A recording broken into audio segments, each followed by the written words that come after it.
savez pourquoi il est béni? Eh bien, tout simplement parce que c'est le Dieu de la bénédiction. Comme l'a dit le frère Max, ses attributs à lui, c'est de bénir, c'est de fortifier. On ne comprend pas toujours tout, hein, malheureusement. On ne comprend pas tout, il y a des fois des choses qui nous échappent, on ne comprend pas. Mais enfin, il faut garder la foi, avoir la foi.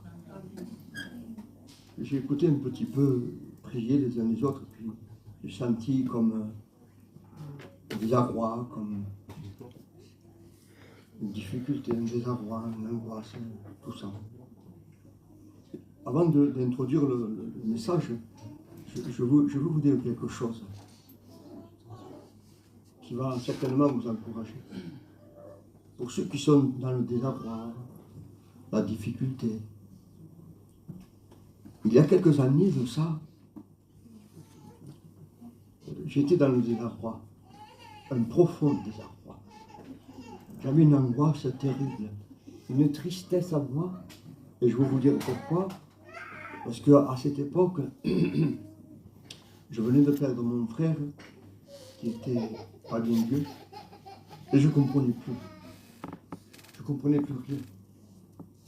Je venais tout juste de me tourner vers le Seigneur, puis j'avais ressenti l'appel de Dieu, sans comprendre, mais j'avais senti. Alors je ne comprenais plus rien. Un désarroi comme jamais. J'étais jeune. Et un après-midi, je me dis, je vais prendre ma voiture, puis je vais aller en bas de la paillade, il y a un canal, puis je vais aller là-bas, puis je vais nettoyer un peu ma voiture. Puis là, tout d'un coup, Max l'a dit, on peut perdre les clés. Et bien c'est ce que j'ai fait. Je me trouvais là-bas, en plein milieu, et je perds mes clés. Je perds mes clés. Et pour moi, par rapport que j'étais faible déjà dans le désarroi, j'étais à bout. J'étais encore là, j'ai dit, c'est pas possible. Comment je vais faire maintenant? Et je m'assois, et je me calme. Écoutez-moi bien, la voix du Seigneur me dit, regarde. Alors je regarde l'eau, vous savez comment c'est la paillade, c'est de l'eau, hein, c'est comme un canal, c'est une rivière, voilà. Et je regarde. Et il me dit, tu vois cette pierre, regarde dessous. J'ai dit, c'est une botche, je viens fou quoi. Et finalement j'obéis. Cathy, il y avait ma main, je mets ma main sous la pierre. Une pierre, c'est pas possible, je ne sais pas comment, ça, je ne peux pas vous expliquer dans les détails, hein. C'est parce que ma main était là. Je n'ai pas cherché à comprendre, je me baisse, je mets ma main sous la pierre. Grosse pierre qui était là. Et qu'est-ce qu'il y a? Mes clés. Mon blâme. Je crie au secours. Des fois, par des petits détails, on peut être désorienté. Il y a des petites choses de la vie, des choses qui... Des fois, on peut être désorienté. Mais par les détails de Dieu, on peut être rectifié, encouragé, fortifié. Et ça, c'est merveilleux. Voulez-vous que nous prions le Seigneur? Alors, je n'ai pas besoin de me presser, non? De me presser, vous savez que je prêche doucement, que je laisse faire le Saint-Esprit. Je ne savais pas trop, j'ai dit Seigneur, j'avais l'intention, c'est jeudi, tout ça, mais non, il faudrait que je prêche, moi, il faudrait que je prêche sur la grande tribulation, il faudrait que je prêche sur le retour de Jésus, sur l'enlèvement. J'avais cette idée d'abord. Non. Il faut que tu fasses de l'évangélisation en sorte. En quelque sorte, il faut que tu fasses de l'évangélisation. Alors, c'est possible que Dieu va s'adresser à toute l'Église. Mais c'est possible aussi que le Seigneur s'adresse à une personne. Amen. Comment bon, à ton âge, là, tu t'es dérangé. Pour une seule personne, ben oui, Jésus l'a fait. La Samaritaine s'est dérangée, Jésus. Il a parlé. Cette femme, elle jette tout ce qu'elle a, elle jette ses sous, le bout de ses sous. Puis elle dit, ça y est, j'ai trouvé le Messie. Il m'a tout dit. Alors voilà. Dans l'évangile de Luc, je lisais aujourd'hui, cet après-midi, je lisais ce récit où que l'ange, pas n'importe qui, où l'ange lui parle à Zacharie. Il est dans le temple, c'est un homme âgé, puis l'ange descend, puis il lui parle. Il lui parle. Il lui dit au sujet de la venue il dit la venue de Jean-Baptiste. Et au verset 16, il dit, il ramènera plusieurs des fils d'Israël à Dieu. Il marchera devant Dieu avec l'esprit et la puissance d'Élie. Alors, qu'est-ce que c'est cet esprit, cette puissance qu'il y avait? Mais c'était l'esprit de Dieu. Je réfléchis, mais comment pourquoi? C'était l'esprit de Dieu qu'Élie avait. Et Jean-Baptiste, il marchera avec l'esprit et la puissance d'Élie. Il ramènera les cœurs des pères vers leurs enfants et les rebelles à la sagesse des justes, afin de préparer au Seigneur, je m'introduis comme ça, afin de préparer au Seigneur un peuple, alors on est le peuple, mais un peuple bien disposé. Amen. Alors des fois on se plaint. Parfois on se plaint et on dit j'ai été à la réunion, j'ai fait ci, j'ai fait... Mais j'ai rien reçu. Le récit, là, il dit, afin de préparer au Seigneur, l'Éternel, un peuple qui soit bien disposé. Vous avez dû remarquer, comme moi, que bien souvent, on n'est pas bien disposé. C'est rare quand le peuple est bien disposé. On veut prier, puis il n'est pas, je ne sais pas, je me sens pas de prier. Il dit, je préparerai un peuple bien disposé. Et ça, c'est très important. Avoir le peuple avec un cœur bien disposé. Et quand, écoutez-moi bien, quand notre cœur est bien disposé, on reçoit par le Saint-Esprit les données du Saint-Esprit, et on reçoit par le Saint-Esprit, on reçoit les grâces de Dieu. Grâce sur grâce. Grâce sur grâce. Il est merveilleux. Il est vrai que nous sommes dans un temps comme on dit souvent, un temps difficile, mais un temps aussi d'anxiété. Un temps d'anxiété et d'angoisse. Mais quand on regarde et quand on réalise, alors on recule 2000 ans en arrière. Si vous remarquez bien, ce temps était là encore. Oui, parce que Jésus va lancer un appel. À ce moment-là, Jésus va lancer un appel. Il va appeler. Et il appelle. Ça fait 2000 ans que Jésus appelle.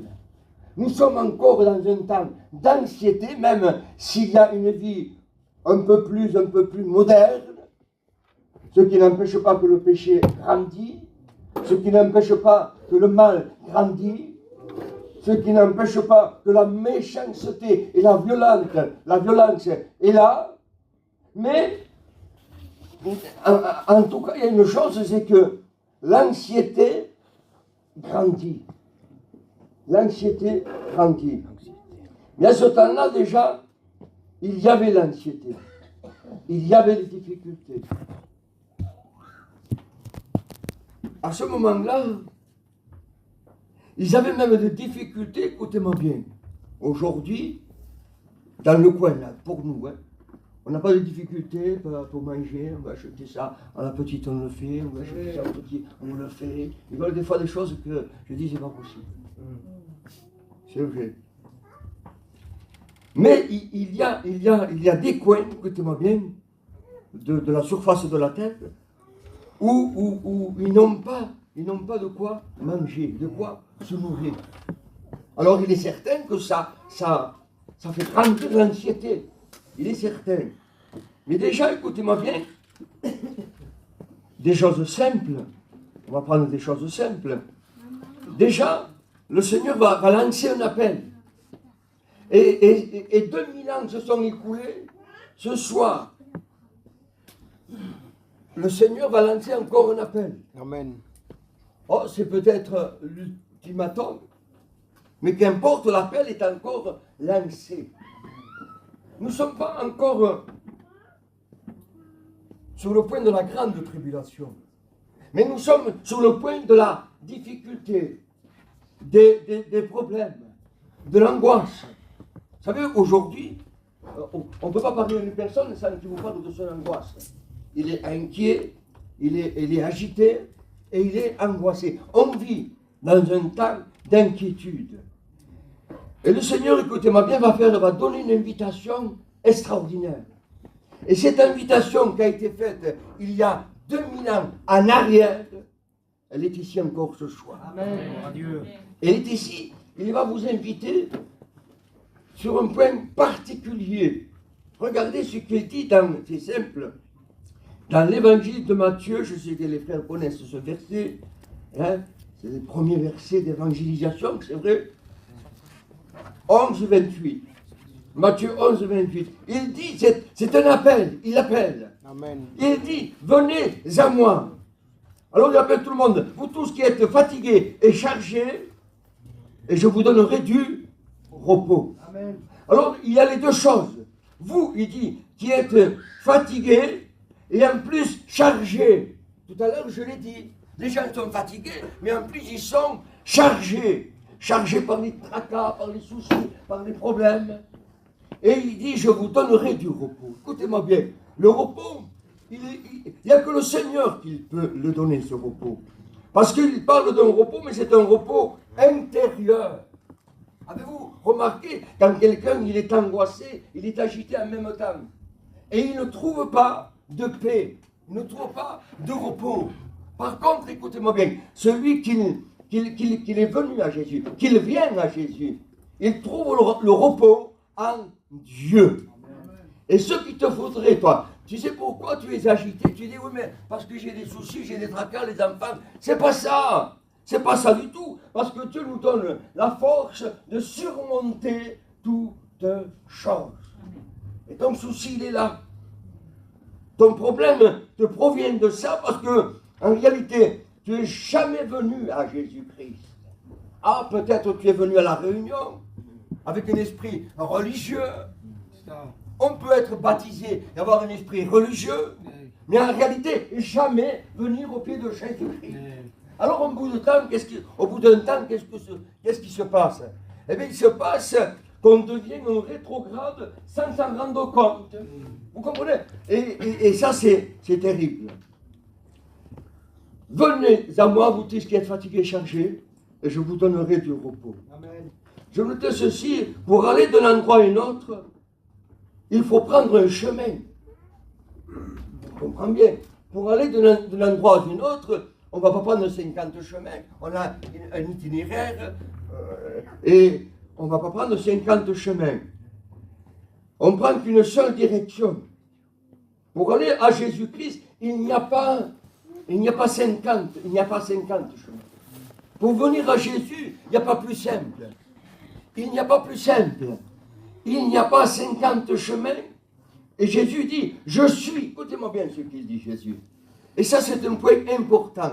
Il dit, je suis le chemin, la vérité et la vie. Mais toi, tu cherches une autre issue. Tu cherches un autre chemin. Tu ne trouveras jamais. Jésus dit, je suis. Savez-vous, quand je réfléchis, quand je pense à ce mot, je suis, ça veut dire qu'il est de toute éternité. L'Éternel dira à Moïse, et Moïse pose la question à Dieu, mais je vais aller voir Pharaon. Mais si Pharaon, il me dit, d'où tu viens, qu'est-ce que tu veux, qu'est-ce que je veux dire? Et l'Éternel lui dira, Moïse, quand tu iras voir Pharaon, et qu'il te posera cette question, toi, tu lui diras, je suis, il m'envoie. Drôle de réponse. Je suis. Ça veut dire qu'il n'a ni commencement et il n'a ni fin. Et toi, tu voudrais commencer en testant dans ta vie sans le chemin de Jésus. Ah, tu as peut-être une bonne façon de faire, peut-être tu es aisé, peut-être tu as de l'argent, mais ça n'empêche pas que dès que tu te réveilles le matin, tu es pressé dans ton angoisse. Tu dis, mais comment il fait? Alors tu as essayé la prière. Oui, mais il te manque quelque chose avec la prière. D'abord, il faut venir. 2, il faut se donner. 3, il faut se repentir et venir à Jésus. Alors tu vas dire, c'est compliqué tout ça. Comment que je vais venir à Jésus-Christ? Parenthèse, écoutez-moi bien. Viens comme tu es. Amen. Alléluia. Venez à moi, il dit, vous tous, qui êtes fatigués. Il habite tout le monde, grand et petit, riche ou pauvre. Alors, n'essaye pas, parce que de toute façon, tu n'y arriverais pas. N'essaye pas de changer ta vie toi-même. Il est possible que je parle pour une seule personne, je ne sais pas, mais qu'importe. N'essaye pas de transformer ta vie toute seule, ou toute seule. Mais viens à Jésus comme tu es. C'est-à-dire, écoutez-moi bien, je prends un exemple. Vous avez remarqué, on voit souvent, dans les évangiles, on voit souvent Jésus en train de bénir, de guérir. Souvent, il y a des aveugles, Mais avez-vous remarqué comment que ces gens sont venus? Ils sont venus comme ils étaient. Vous comprenez? L'aveugle, il ne s'est pas mis des lunettes pour venir voir Jésus. Le paralysé, il est venu paralysé. Vous comprenez? Donc, Jésus, il dit, venez comme vous êtes. La transformation, écoutez-moi bien, la transformation fait partie d'un miracle glorieux. C'est la nouvelle naissance. Ne vous inquiétez pas pour la transformation. Dieu a la capacité de te transformer. Amen. Alors moi je disais à Dieu, Seigneur, je ne pourrai jamais. J'arriverai jamais. On m'appelle le nuée. Jamais de la vie, je pourrai. J'arriverai pas. J'arriverai pas, oui, mais le Seigneur me disait, ne t'inquiète donc pas. Mais crois. Gloire à Dieu. C'est compliqué. La dernière fois que j'ai prêché, j'ai parlé sur ça. On est compliqué. On est compliqué. On n'est pas très intelligent. On aime ça. Hein? À l'école, on déteste ça. Hein? Mais qu'est-ce qu'on est compliqué? Qu'est-ce qu'on est compliqué? C'est compliqué. Et qu'a fait chier. Et puis, le lendemain, il faut pas faire comme ça. Oui, il faut pas... Mais venez, viens tel que tu es. Amen. Gloire à Dieu. Tu comprends? Celui, écoutez-moi bien, qui va t'enlever cette difficulté-là, s'appelle Jésus. Amen. Celui qui va pardonner ton péché, s'appelle Jésus. Amen. Celui qui va te faire naître de l'esprit, s'appelle Jésus. Amen. Celui qui va te guérir, s'appelle Jésus. Tu comprends? Oui, mais tu sais, le pasteur, mais laisse-le, le pasteur, il a fait le travail, laisse-le. Laisse-le faire, le pasteur. Toi! Laisse-le, le prophète. Toi! Viens comme tu es. Amen. Tu sais, l'assemblée, j'y vais pas, moi, tu sais, parce que... Oui, mais toi, viens comme tu es.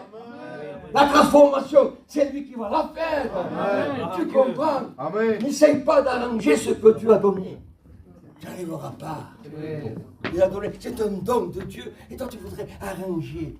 C'est mieux comme ça, c'est mieux comme un sacrifice, c'est moi qui le fais. Non, c'est lui qui l'a fait. Amen. Tu n'as aucun sacrifice à faire. Tu n'as qu'à venir tel que tu es. Amen. Le parent d'Adam se dit, oui, mais moi ce jour, quelle erreur. C'est vrai. Mais tant mieux. Amen. Tant mieux que tu es jeune. Oui, amen.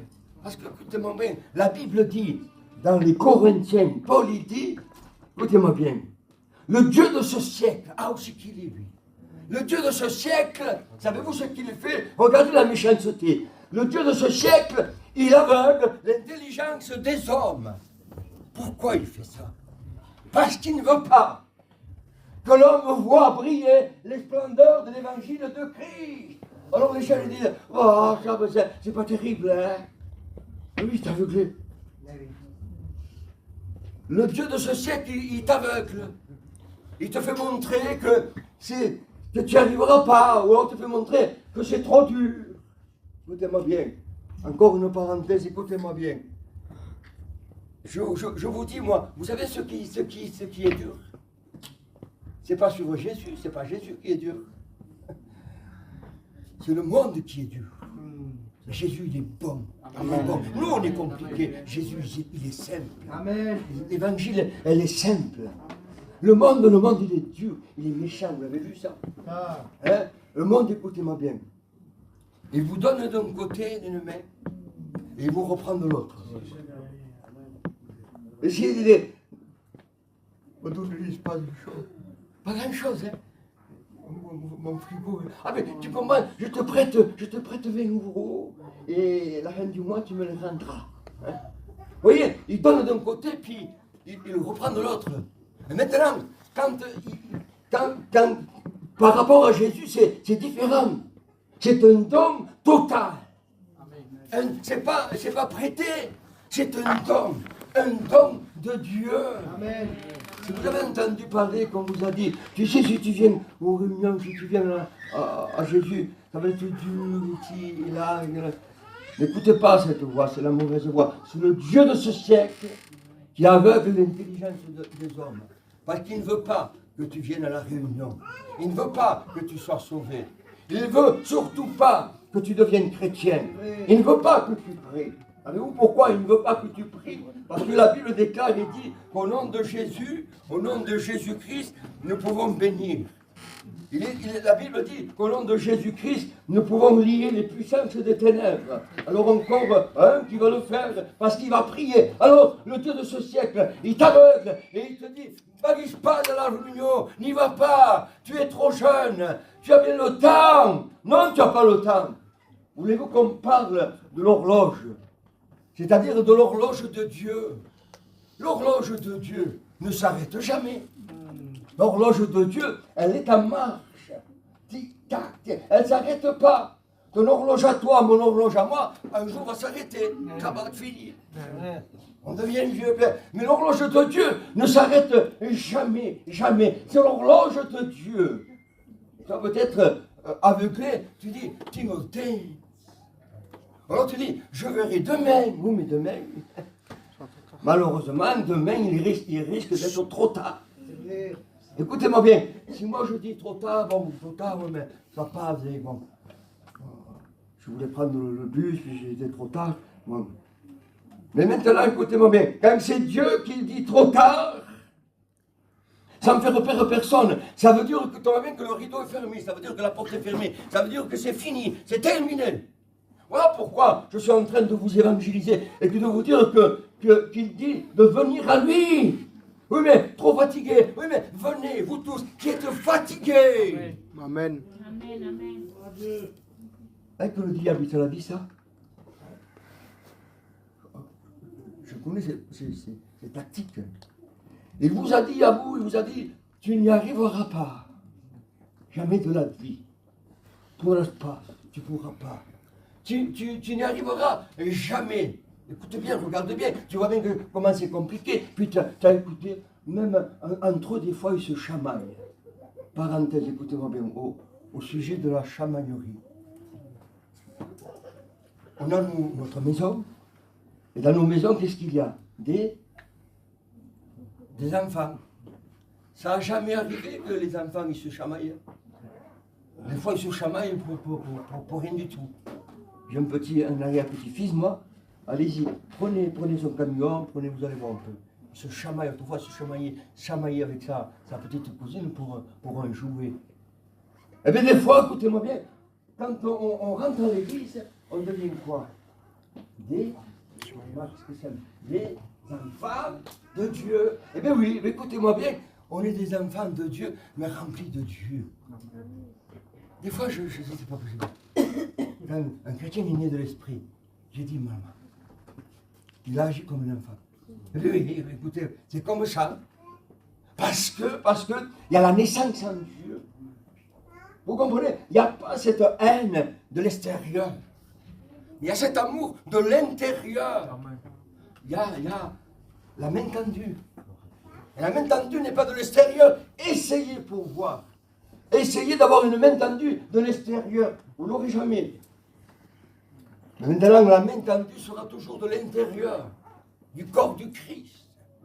Alors, si vous avez entendu parfois dans l'intérieur des chamailleries, plutôt pas, c'est rien du tout. C'est deux enfants qui se chamaillent. Il n'y a rien de plus. Je vous dis quelque chose. Est-ce que vous avez été présent, est-ce que vous avez été témoin lorsque deux personnes dans l'église,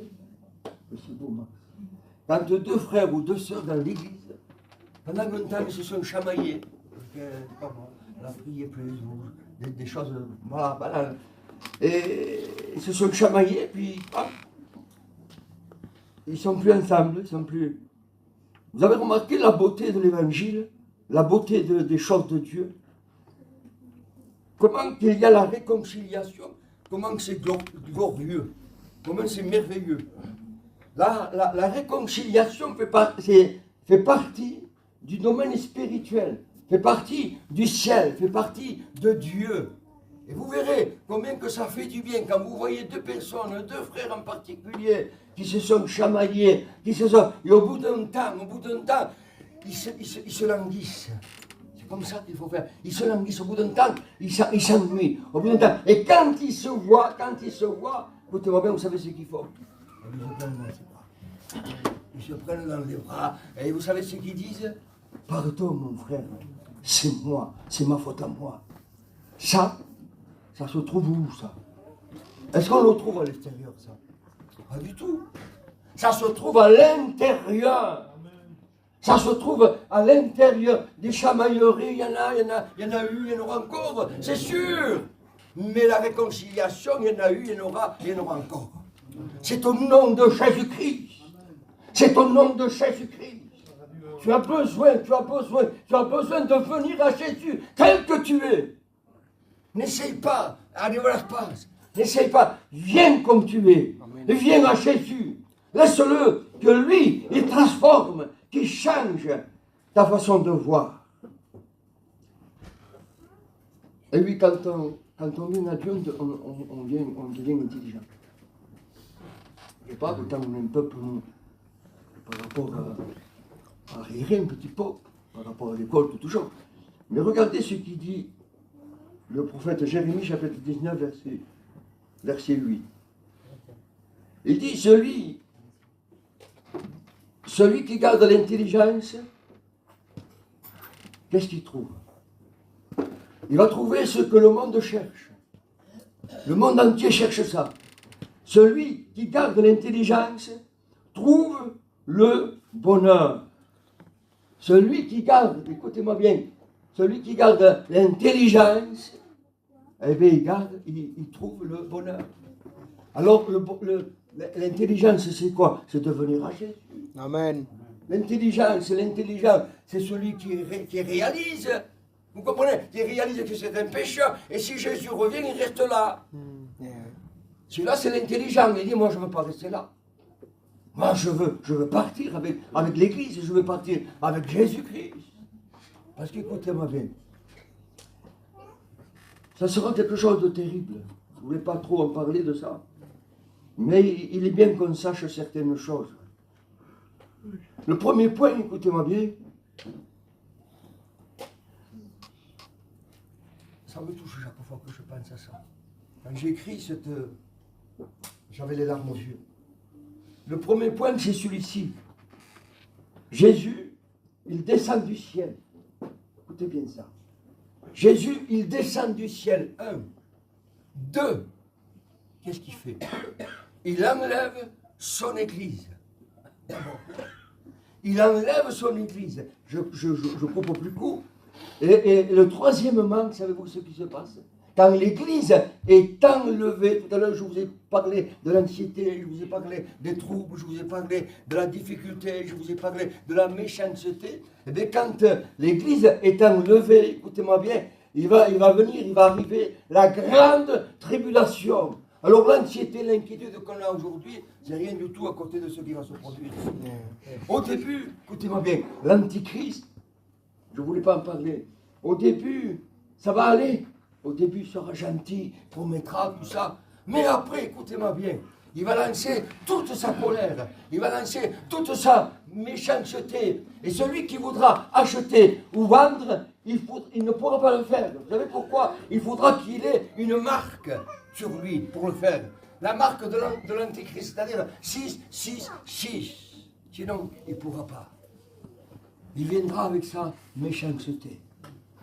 La bête, l'Antéchrist, le faux prophète, ils seront là, puis... Alors écoutez-moi bien, quand l'évangile dit de venir, c'est parce qu'il y a une raison. Vous comprenez? Quand l'homme de Dieu dit de venir, quand le prédicateur il dit de venir, c'est parce que ça presse. Vous comprenez? Et il viendra entendre, tout à l'heure je vous l'ai dit, il viendra entendre que ce sera trop tard. Alors tu dis, oui mais moi, mes parents ils connaissent, oui mais il faut le vivre, il faut l'accepter, il faut y aller. Vous comprenez? C'est important.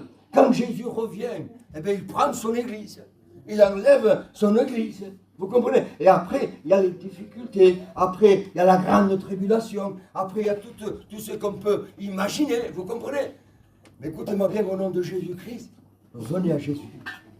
N'attendez pas, venez à Jésus. Amen. Ne craignez pas. L'Éternel, il est Dieu. Et c'est ça l'intelligence. L'intelligence, c'est ça, reconnaître que Dieu est réel, que ce n'est pas une légende. Ce n'est pas une légende de Dieu. C'est réel, c'est vrai, quand il vient, il viendra. Alors au nom de Jésus-Christ, ne soyez pas découragés. Pour un oui, pour un non, il y en a des sujets de découragement. Le Seigneur, il vient chercher son Église. Mais est-ce que toi, tu es dans l'Église?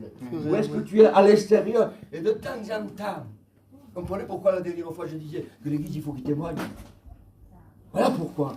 Il faut que l'Église témoigne. Amen. Que Jésus revient bientôt. Il faut dire la vérité. Amen. Il faut témoigner que Jésus revient bientôt.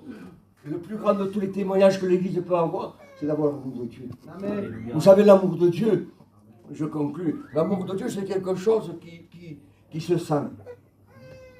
L'amour de Dieu, c'est quelque chose qui se ressent, qui est à l'intérieur. Ça fait comme un nuage qui s'abat. Ça se ressent, l'amour de Dieu. Mais il faut que l'extérieur ressente que dans l'Église, il y a cet amour. Amen. Vous comprenez qu'il y a cet amour par le Saint-Esprit. Alors, qu'est-ce qui se produit? Eh bien, les gens, ils le ressentent, ce qu'à l'extérieur, il n'y a pas. Ils se disent, allons à la maison du Père, allons à l'Église, et ça va nous faire du bien, ça va nous fortifier. Regardez ce qu'il dit, je conclus. Venez, Osée, le prophète Osée, chapitre 6. Il dit, venez, retournons à l'Éternel. Car le troisième jour, il nous relèvera. Oui, ça vous dit rien ça? Le troisième jour, il nous relèvera. Amen. Le troisième jour, que s'est-il passé le troisième jour où il a été crucifié? Eh bien, c'est là où il a relevé. À la condition de l'accepter le troisième jour, il nous relèvera. Le troisième jour, qu'est-ce qu'il a fait? Le troisième jour, écoutez-moi bien, il est ressuscité. Amen. Ça veut dire que le troisième jour, il a vaincu quoi? Il a vaincu la mort. Il a vaincu le péché. Il a vaincu la mort. Vous comprenez, c'est important que ça, de le croire. Sinon, on est tout sans cesse abattus. Si on ne croit pas sur l'évangile, si on ne croit pas sur la parole de Dieu, on est sans cesse abattus. L'apôtre Paul, le spécialiste de ces choses, il va s'adresser, je conclus, il va s'adresser directement, écoutez-moi bien, il s'adresse directement à la mort. Il ne s'adresse pas aux morts, mais il s'adresse à la mort, directement. Et il pose une question, et il lui dit, ô mort, écoutez bien ce qu'il dit, je conclus. Et il dit, ô mort, où est ton aiguillon? Amen. Où est ta méchanceté? Où est ton aiguillon? Alors la mort répond. Et il lui dit, il réfléchit, la mort, il dit, de mon aiguillon, ma force, c'est dans le péché. Paul réplique, il dit, béni soit l'Éternel. Béni soit l'Éternel, parce qu'il a vaincu la mort, 2, le péché, et tout ce qu'on peut imaginer, les obstacles. Qui c'est qui n'a jamais d'obstacles? Qui c'est qui n'a jamais de problème? Jamais, jamais. Vous savez comment je fais, moi? Et je vous conseillerais de faire comme moi aussi. Quand j'ai un obstacle, alors moi, c'est pas moi, j'ai dit à l'obstacle, comment tu t'appelles? Difficulté, problème, qu'importe, d'accord. Eh bien, écoute-moi bien, obstacle, maintenant c'est plus avec moi que tu t'adresses. Amen. Parce que je sers l'Éternel, parce que je sers Dieu. Maintenant, tu vas t'adresser avec quelqu'un plus. Qui c'est ça? Donne-moi l'adresse. Oui, je te donne l'adresse. Il s'appelle Jésus de Nazareth. Amen. Le Fils de Dieu. Tu essayes de combattre toi. Tu veux combattre toi. Vas-y, tu vas voir. Tu n'arriveras jamais. Maintenant, j'ai dit obstacle. Elle a dit, qu'importe ton nom. Qu'importe comment tu t'appelles. Ça ne m'effraie pas. Ça ne m'effraie pas parce que moi, je viens au nom de Jésus-Christ vers le Père. Je porte le nom de Jésus-Christ vers le Père. Et je vais avec le sang de Jésus-Christ. Et la Bible me déclare, Satan, la Bible me déclare que le sang de Jésus me purifie, me purifie. Alors je suis pur et je vais vers l'Éternel au nom de Jésus. Amen. Alors le diable il saute, il tourne, il trouble, il essaye de troubler l'Église. Il ne faut pas que l'Église soit exaucée, pas du tout. Alors il appelle, il sonne de la trompette, il appelle les chiens qui font le tour, qui essayent de mettre la discorde. Il ne faut pas qu'il y ait l'évangélisation, il ne faut pas que les serviteurs s'entendent. Un esprit de trouble terrible. Mais le Saint-Esprit a mis un esprit de douceur, un esprit d'amour, un esprit de grâce, un esprit de puissance. Et vous me le laissez parler à lui. Amen. Il vaut mieux le laisser parler à lui parce que quand lui il parle, les puissances des ténèbres sont obligées de reculer. Amen. Parce qu'il est Dieu, parce qu'il est roi, parce qu'il est roi. Alors écoutez-moi bien, si tu te sens faible, merci Seigneur, c'est dans ma faiblesse, c'est là que je suis fort. Amen. Parce que la puissance de Jésus, il vit en moi. Amen. Alors écoutez-moi bien, ne craignez plus, petit troupeau. Ne crains pas, ne crains pas. Crois. C'est ce que le diable voudrait que tu lâches, ce que le Saint-Esprit t'a transmis. La foi. La prière de la foi. Il voudrait que tu lâches ça, il voudrait que tu ne viennes pas à Jésus. Il ne voudrait pas. Alors au nom de Jésus-Christ, au nom de Jésus-Christ, nous lions les puissances des ténèbres qui voudraient empêcher la bénédiction, qui voudraient mettre des obstacles, des difficultés, des entraves, au nom de Jésus-Christ. Voilà ce que nous allons faire. On va glorifier le Seigneur. Amen. Vous savez ce qu'on va faire? On va proclamer quelque chose. Vous allez le faire avec moi. Vous allez proclamer le triomphe du Christ. C'est merveilleux. On va proclamer, l'Église va proclamer le triomphe de Jésus-Christ. Le triomphe de Jésus. Vous avez vu quand Jésus entre dans Jérusalem, les enfants béni soit celui qui vient au nom du Seigneur.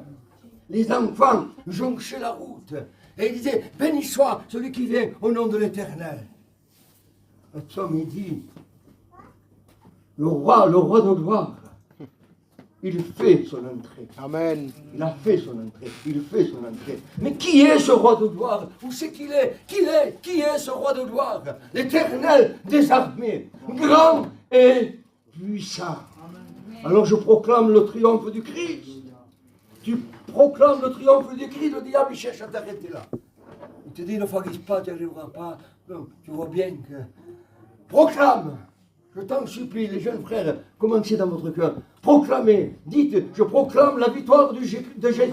Je proclame le triomphe de Jésus sur les puissances des ténèbres. L'Église, je proclame la puissance de Jésus sur les puissances des ténèbres. Je proclame la victoire de Jésus. Je proclame le triomphe du Christ. Je proclame le triomphe du Christ. Et nous, dans notre cœur, nous voulons porter le roi de gloire.